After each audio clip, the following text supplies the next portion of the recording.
কে ফুলদানি ভেঙেছে? 3%-এরও কম মানুষ খুঁজে বের করতে পারে এদের মধ্যে কে ফুলদানি ভেঙেছে। যত দ্রুত সম্ভব কমেন্টে তোমার উত্তর লেখো। দ্বিতীয় ধাঁধা, এই নম্বরগুলির মধ্যে 13 নম্বরটি খুঁজে বার করো। খুঁজে পেলে লাইক বাটনে ক্লিক করো, যেন আমি বুঝতে পারি তুমি সঠিক দেখেছ।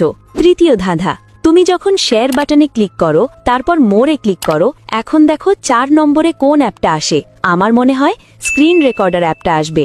যদি ঠিক বলে থাকি তাহলে তুমি পরের ধাপে যেতে পারবে। একটা গোপন কথা, যদি সকালে ঘুম থেকে উঠে একটা দারুণ সুখবর পেতে চাও তাহলে এখনই আমাকে সাবস্ক্রাইব করে রাখো। ফাইনাল ধাঁধা, সাবধান, এটা সহজ না। তোমার ফোনের কিবোর্ড থেকে এই ইমোজিটি খুঁজে বার করো। তুমি কি খুঁজে পেয়েছো? আচ্ছা, উত্তর ভালো করে দেখো। ছেলেটির বলের মধ্যে ফুলদানির একটি টুকরো গেঁথে আছে।